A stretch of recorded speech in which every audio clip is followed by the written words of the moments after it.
You're listening to the Talking Headways Podcast Network. Talking Mondays. Keep moving on. Keep moving on. Talking Mondays. Keep moving on. Keep moving on.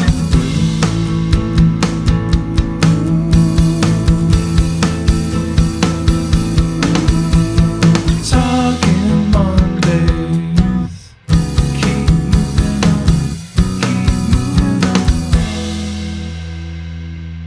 Happy Monday. This is Mondays at the Overhead Wire, sponsored by our super generous Patreon supporters. I'm Jeff Wood, your host, and joined by... I'm Kate Gasparro, and I'm the host of Building Better Cities podcast. I'm excited to be here today.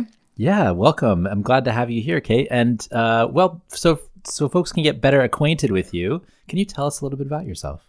Sure. Well, I've been working in urban redevelopment for the last 7 years.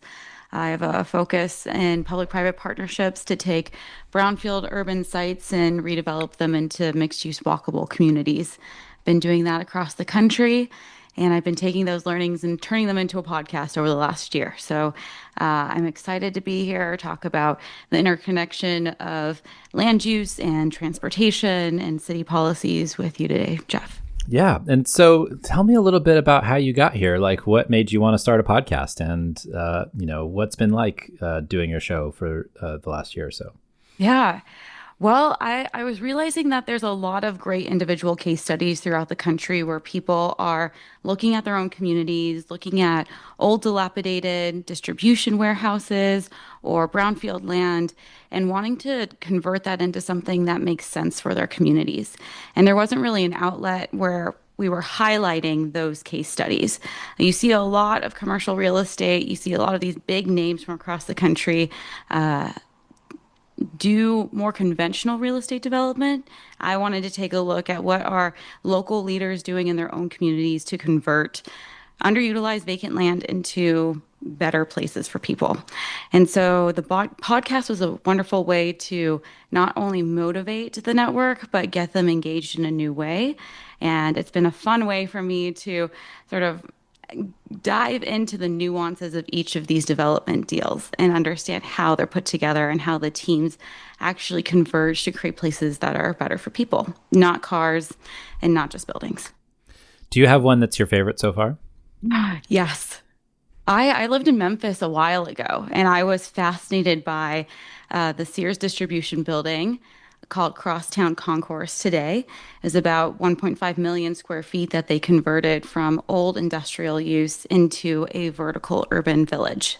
So they had apartments in there, they had a high school, offices, convening space, community space, and understanding not just how the financing and the vision came together, but how do you actually program space like that and convert this massive resource for the community into a catalyst for the rest of the neighborhood.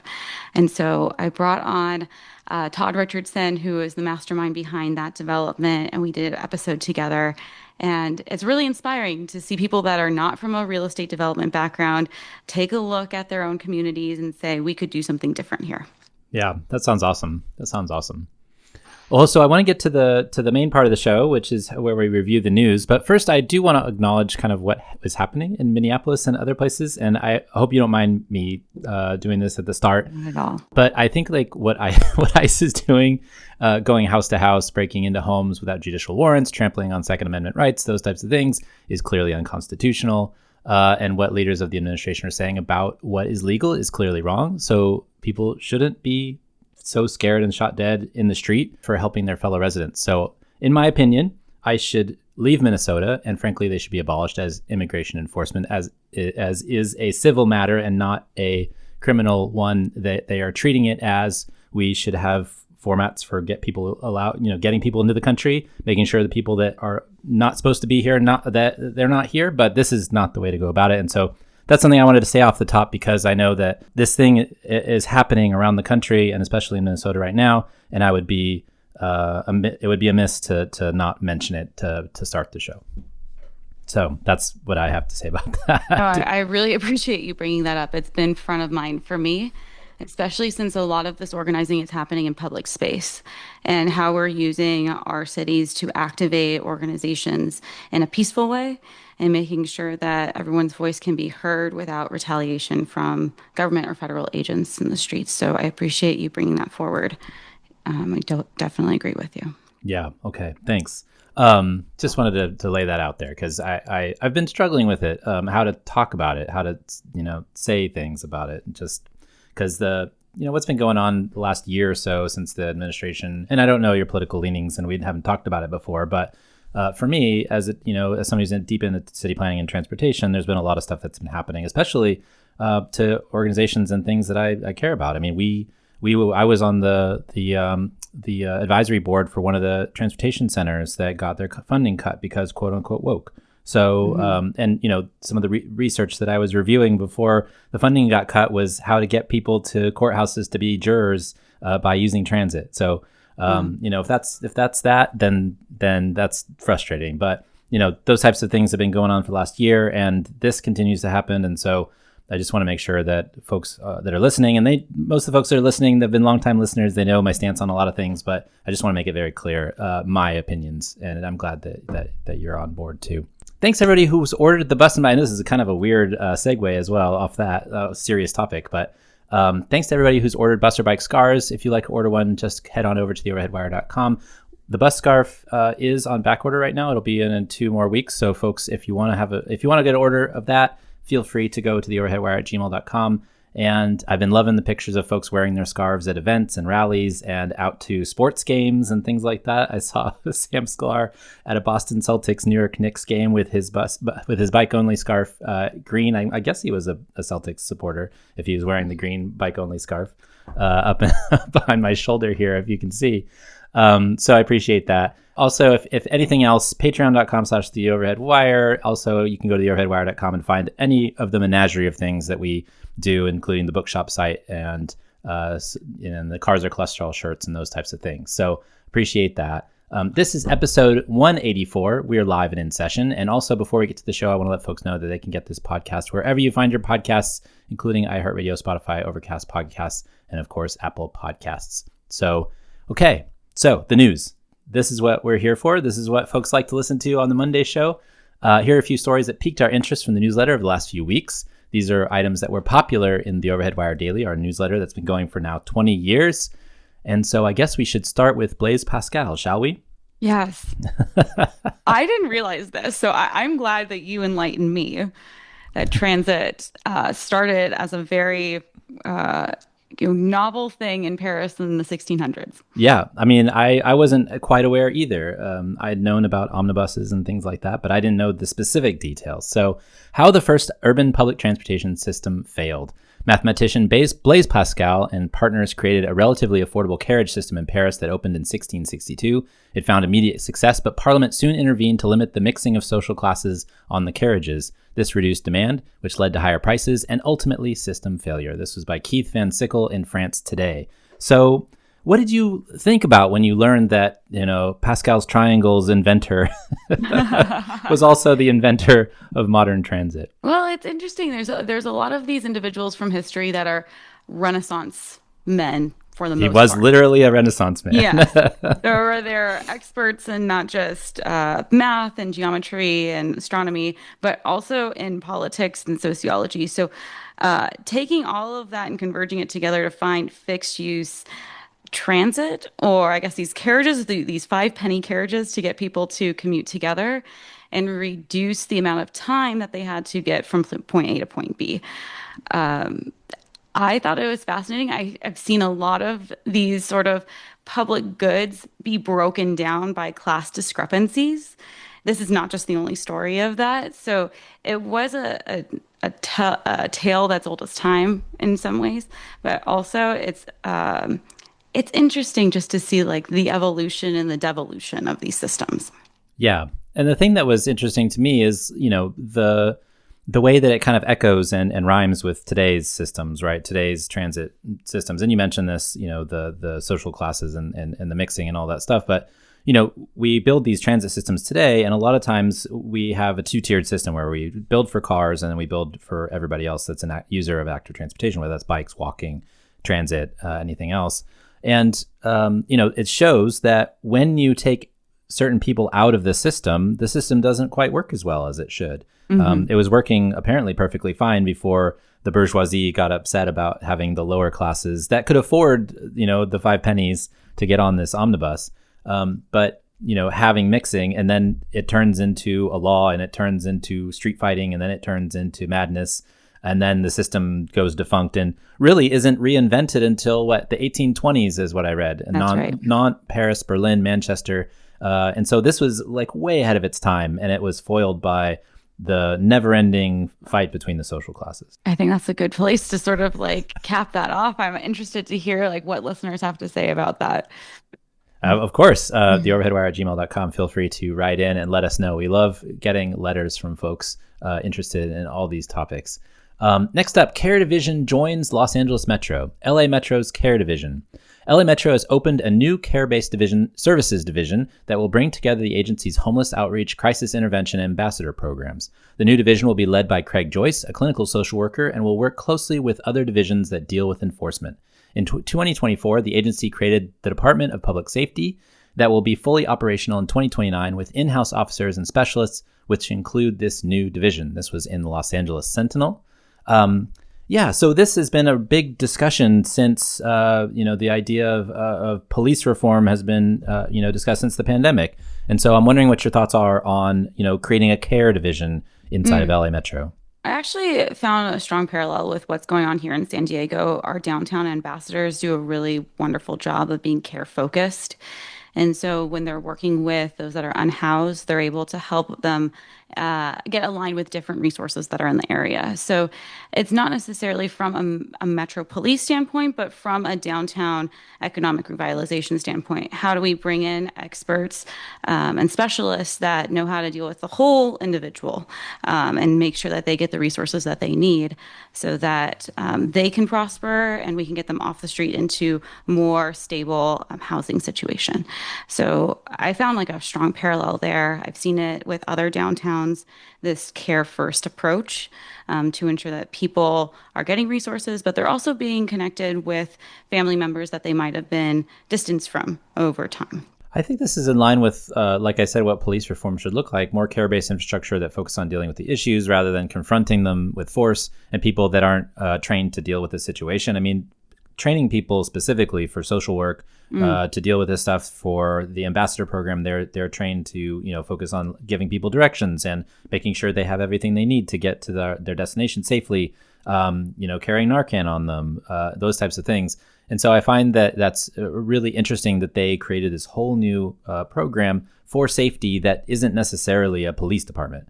And Metro will have police officers, but they'll also have all these other services. And the fact that they put the head of, a social worker, basically a clinical social worker at the head, is really telling kind of, the direction that they want this to go, which is really interesting too.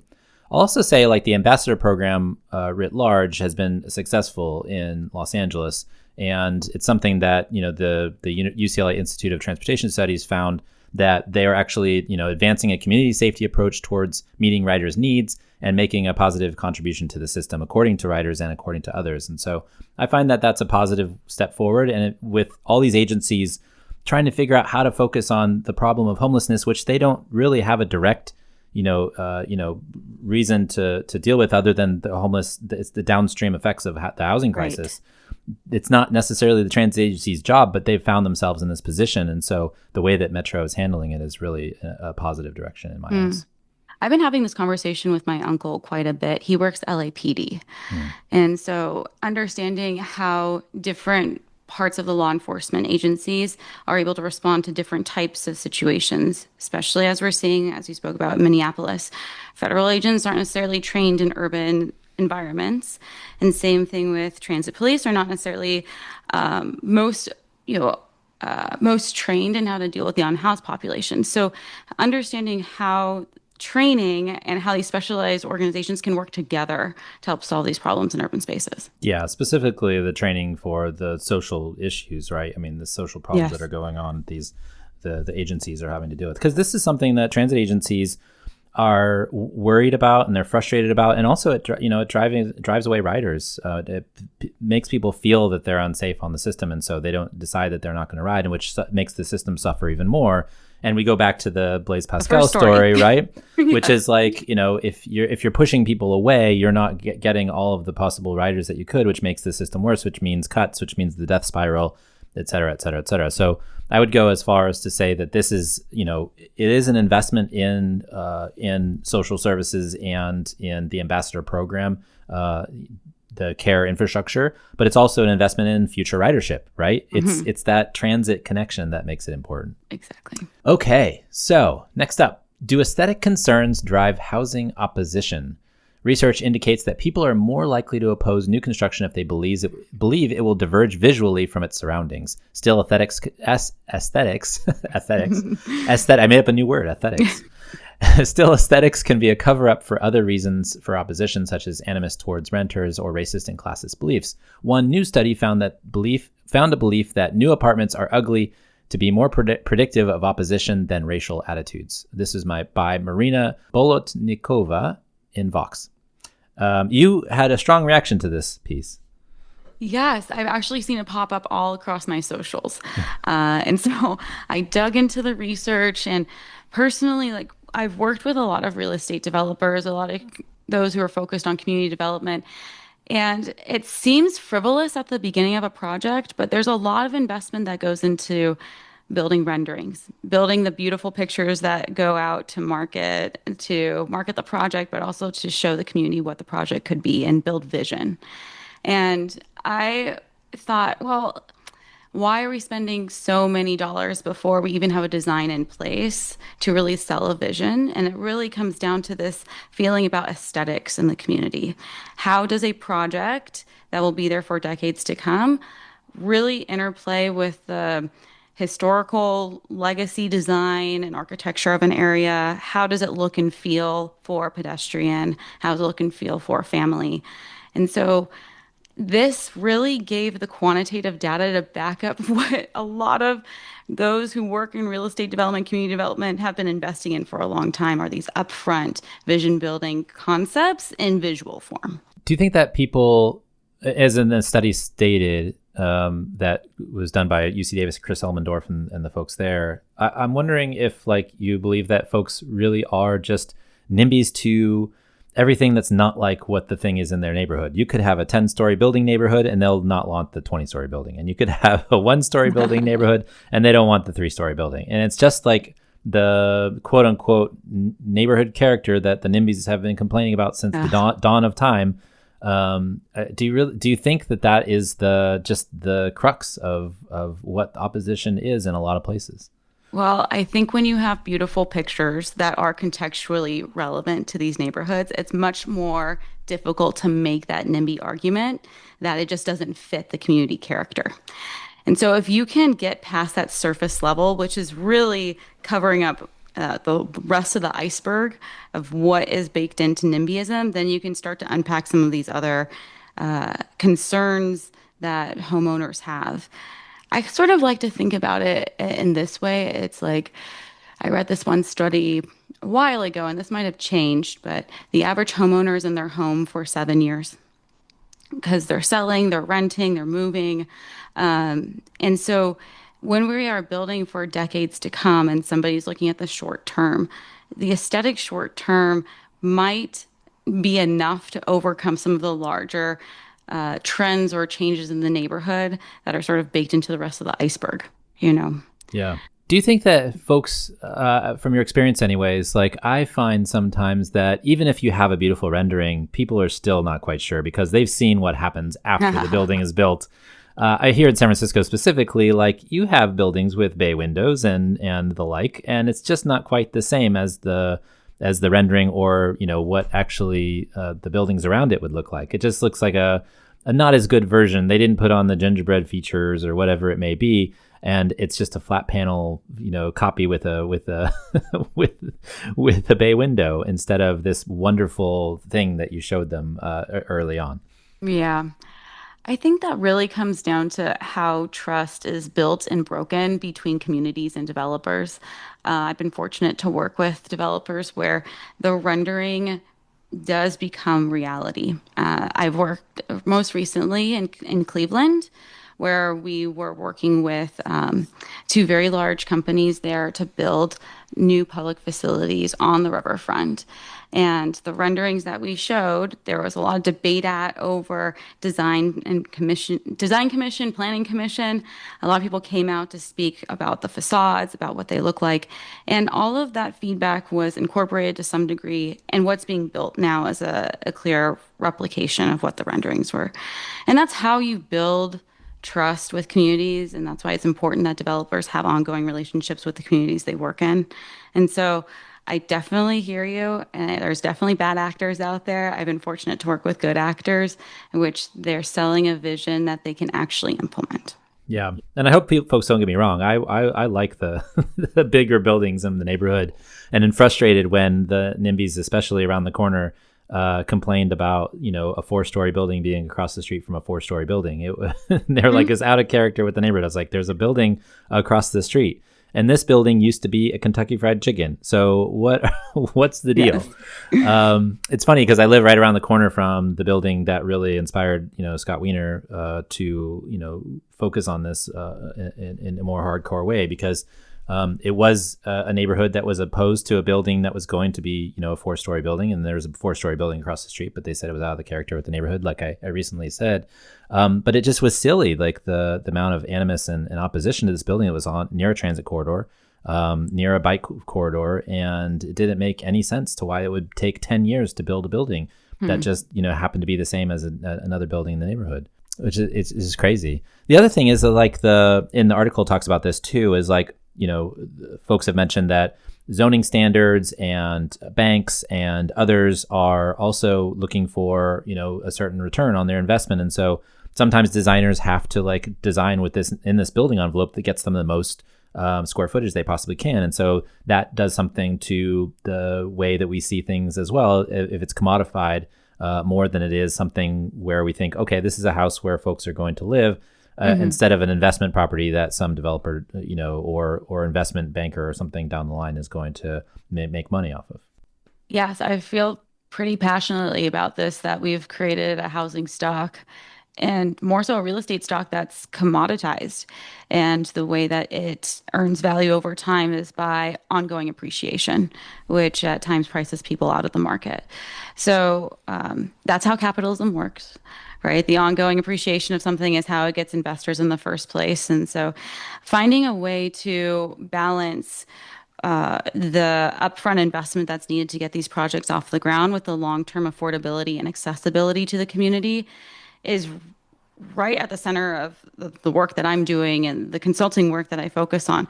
And so it's really key when you're working with a community to, first off, understand what the needs are of that community and balance that against the financial risk and reward that is needed to get a project off the ground.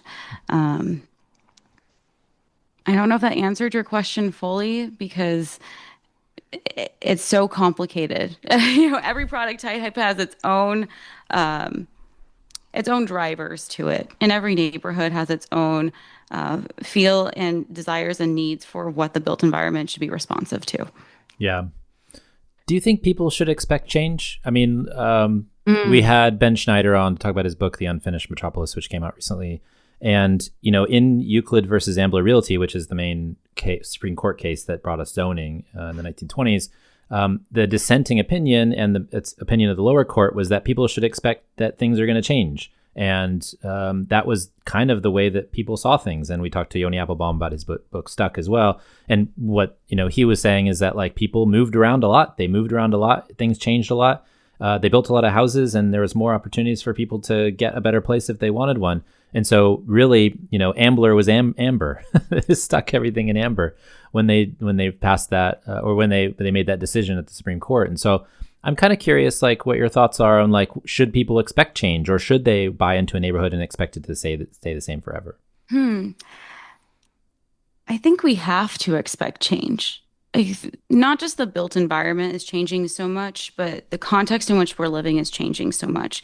We have an aging population, we have climate change, we have all these external factors that are driving the way that we behave and interact with each other. There's a loneliness epidemic right now.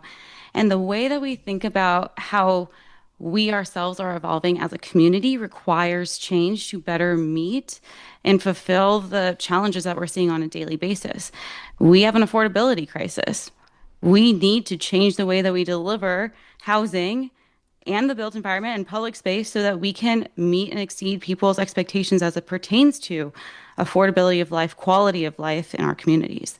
So I think it's human nature to want to stay stable and the same because it's safe.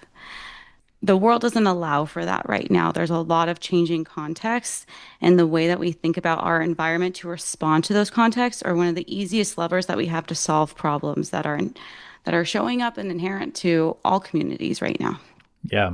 Yeah. We talked about that in the care infrastructure, discussion earlier. I mean, we need to change things in order to get more care for people because that's what they need. I think that's a really important point. All right, next up, Chicago won't buy back parking meters. The city's parking meters will stay in private companies' hands on a deeply unpopular 75-year lease signed in 2008. Mayor Brandon Johnson confirmed that the city won't try to get out of the deal, which netted the city a one-time cash infusion of $1.2 billion, but has already made the company, the venture capital company that bought into it, twice that number. This is in the Chicago Tribune. Here's my thinking on this. The best time to plant a tree is 20 years ago. The next best time is now. If they want out of this 75-year parking meter debacle that they got themselves, that Richard M. Daley got them into, they should get out of it now. And I know that costs billions of dollars they don't have, but parking meters are revenue generating, and there is a way to make it so that you pay that back. And then you have the parking meters for yourselves for the next 30 years of that contract that exists. And so I don't know why. I mean, obviously it was going to cost them $2 billion, money they don't have. But at the same time, like they don't control their streets. They don't control where they can put bike lanes. They don't control the ability to do things that cities should be able to do with public space. I was thinking about like the spectrum of the responses, right? Like, yes, pay the money. No, don't pay the money. In between, demand that there are concessions that these investors and this new buyer will make to find a middle ground. And then I have this crazy idea of like, let's think about Taylor Swift economics here. I have no idea about Taylor Swift economics. Okay, so you have to explain to me. I don't know if this will land for everyone, but Taylor famously lost her masters, which is the ownership of her original recordings of her music. And so what she did is she ended up re-recording her music, which then devalued her masters to a point where she could buy her masters herself. And I'm thinking there are mechanisms that the city of Chicago has. Now, some of them are taken away because of this parking debacle, but there are mechanisms that the city has that would devalue parking in the city of Chicago to a point where they might be able to buy it in a shorter period of time for a lower dollar value.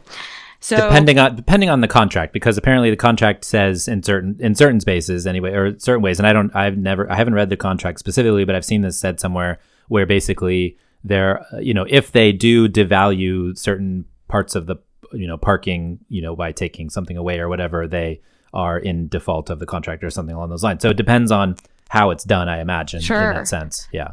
Yeah, so I would be interested to understand like what are the other mechanisms or what are some ways in which parking becomes less appetizing for Chicagoans, and we're locating jobs near housing and so they can walk to work. We're investing in transit in a way that makes it more applicable to a lot of people who are driving right now.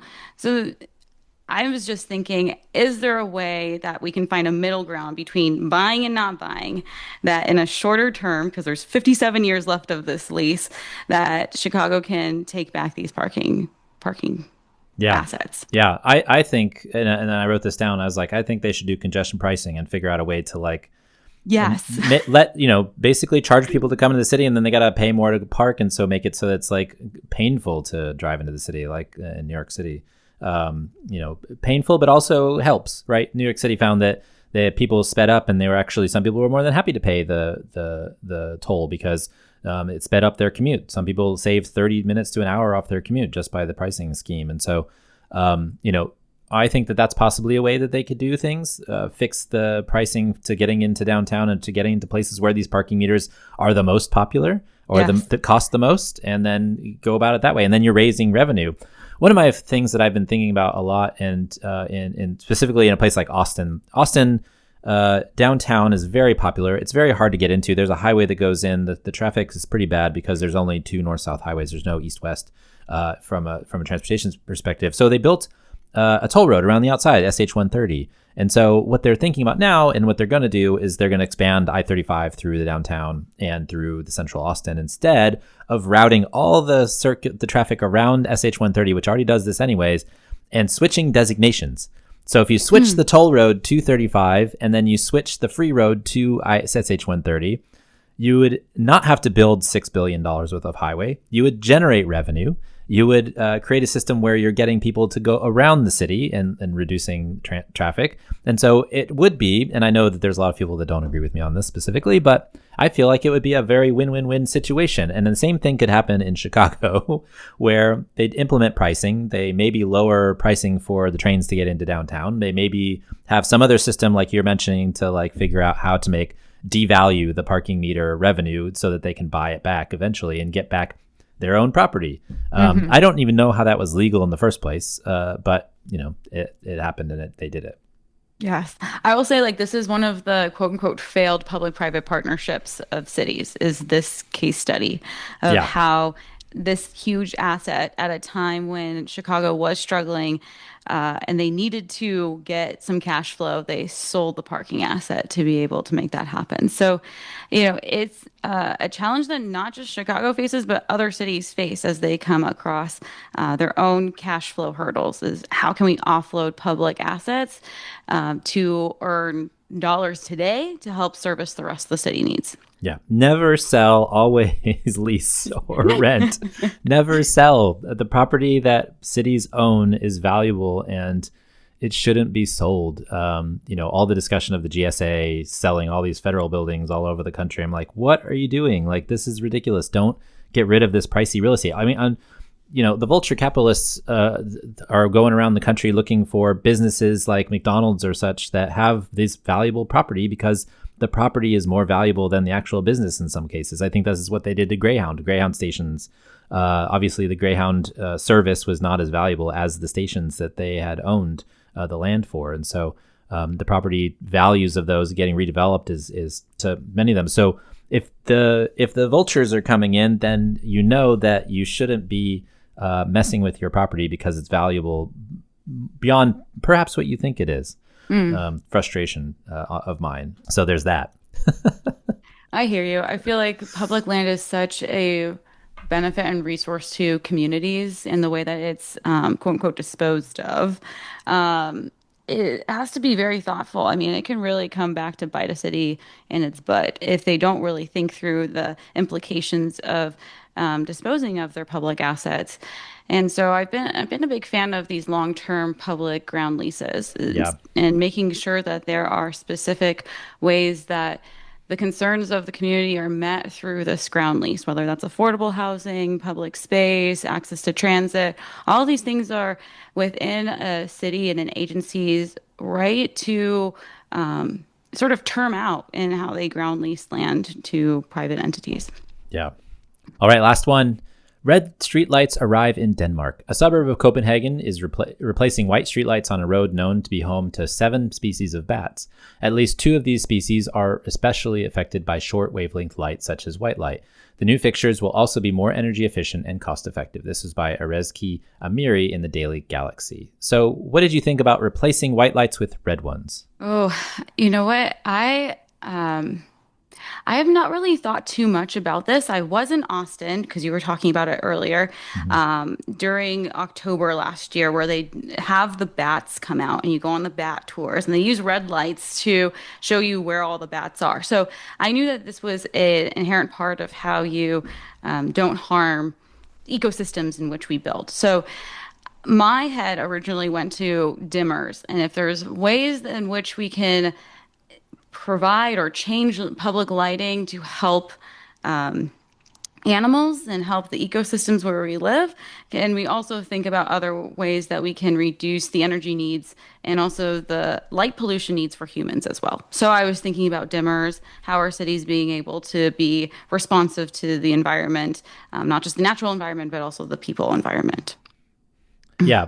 I find that light is a really interesting topic, mostly because we don't quite talk about it as much as maybe we should. Yeah. It's something that is sometimes quite a bit of an afterthought. Light pollution is something that is incredibly harmful to, like you said, the natural environment, but it's also helpful for us for safety purposes, to keep Yes. people lit up in spaces. And so I don't know what I'd feel like if I was going into seeing a street light that was a red light rather than a white light in a that context, because I'm not sure how I'd respond to it. Red usually has a bit of a madness to it. Ah, when it's in that sense. I think of vampires and other other creatures and such. I'm reading my daughter a book called Vampire Jam Sandwich, and so that crept into my mind as well. The theory is very, very interesting and scientifically accurate, but I'm wondering how people would really feel about it when yeah. they had to interact with the red light.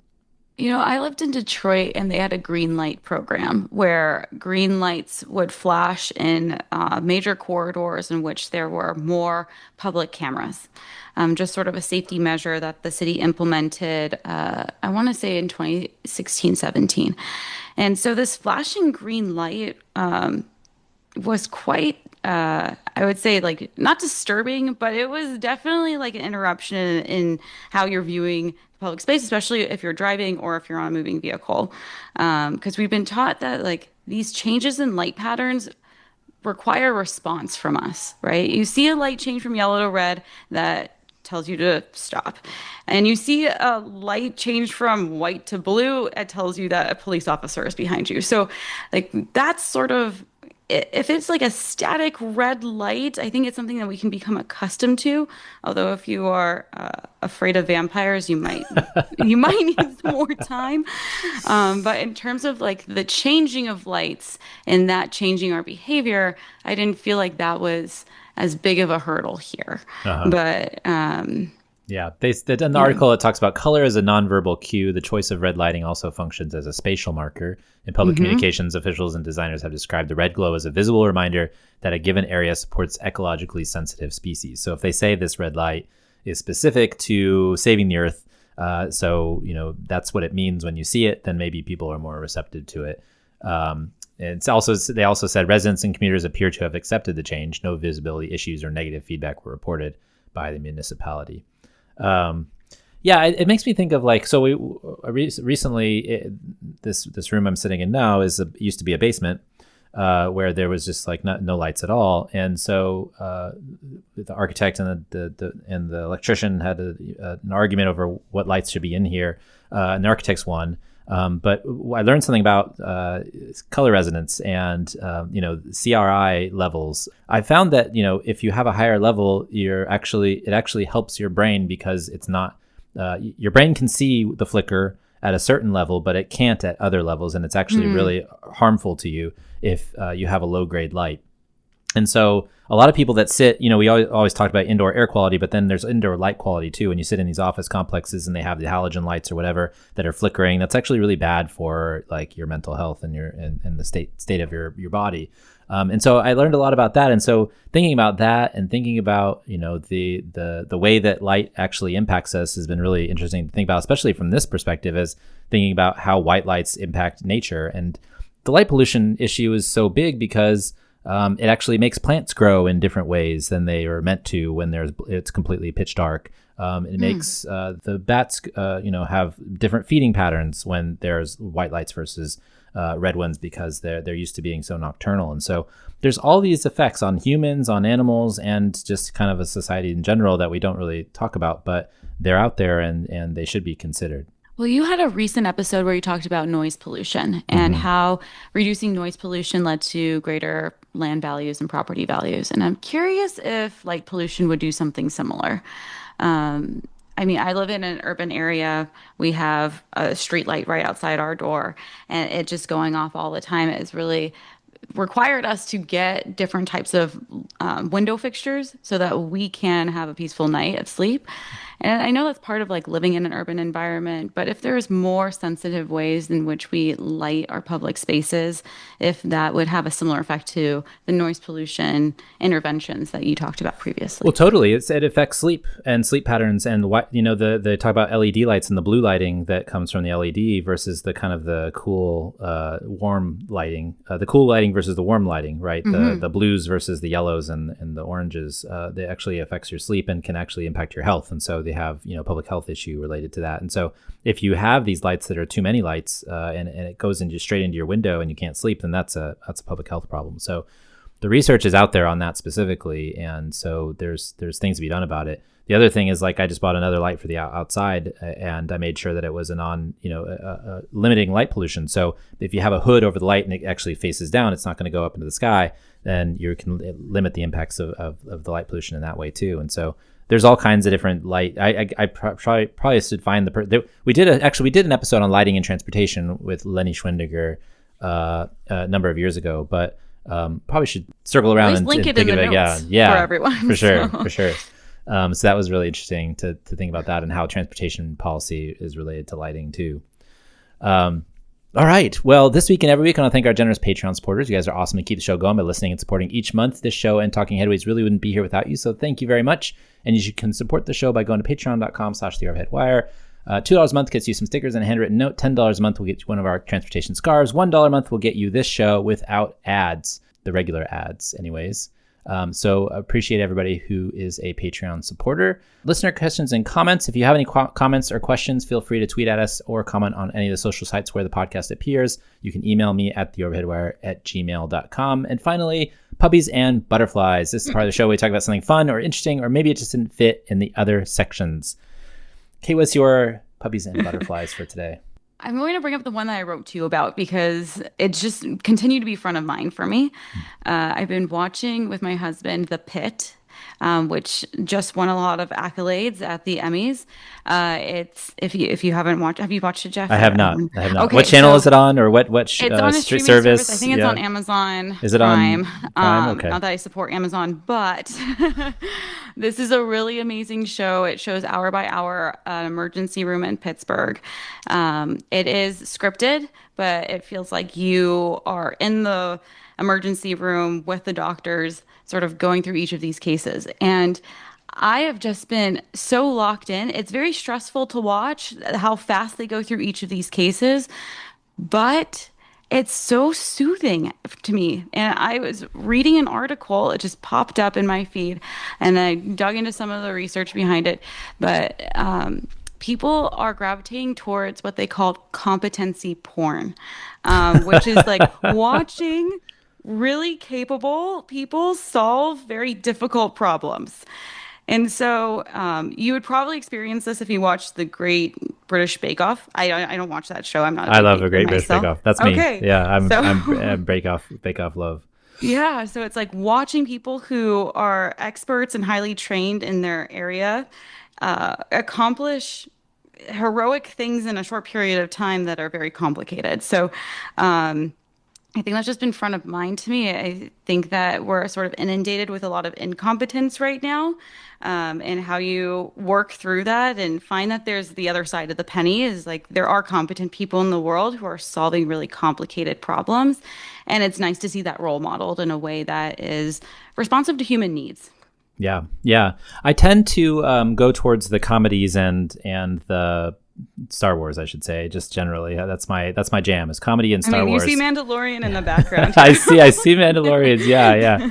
That's awesome. And I don't know if I watched too many procedurals, but I know that like when I was a kid, my parents, and still now actually, I think there's a whole channel of Murder, She Wrote, right? That it's like people that, Angela Lansbury's character trying to solve a crime.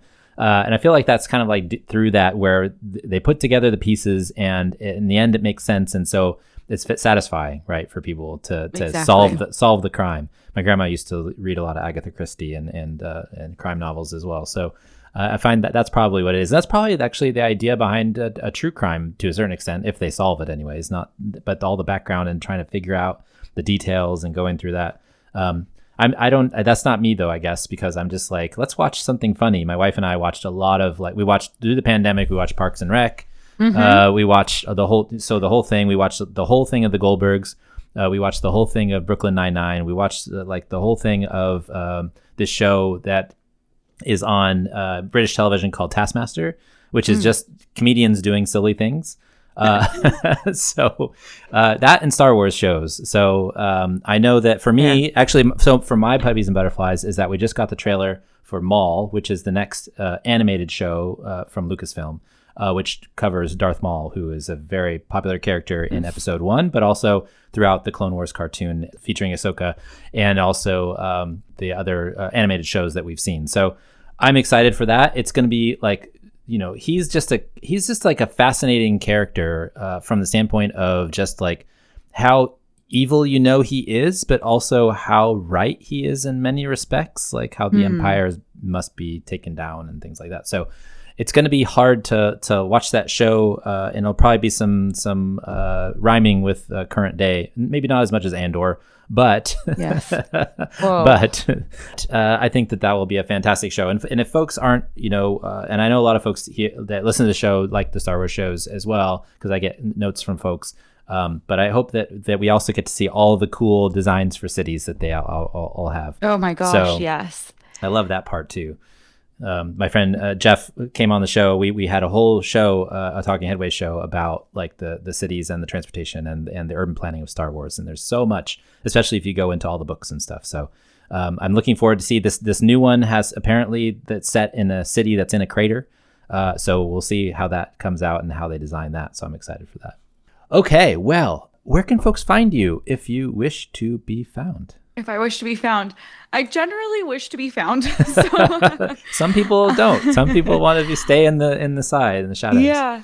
I'm pretty active on Instagram right now. So if you want to search for Building Better Cities, you'll find my account. And then you can connect with me on LinkedIn at Kate Gasparro. I'm not super active on X/Twitter. But I'm super responsive to email, so would love to hear from any listeners, and feel free to put my podcast in your show notes. Yeah, and yeah. So if folks search for their podcatcher, where can they find your podcast? Like, what should they type in to find it specifically? Well, you can type in Building Better Cities on Apple, Spotify, YouTube, Overcast, really wherever you podcast, you can find Building Better Cities. We have about 30 episodes out. We just did an episode on Greenville, South Carolina, and the redevelopment I just listened to that one. It's good. Downtown.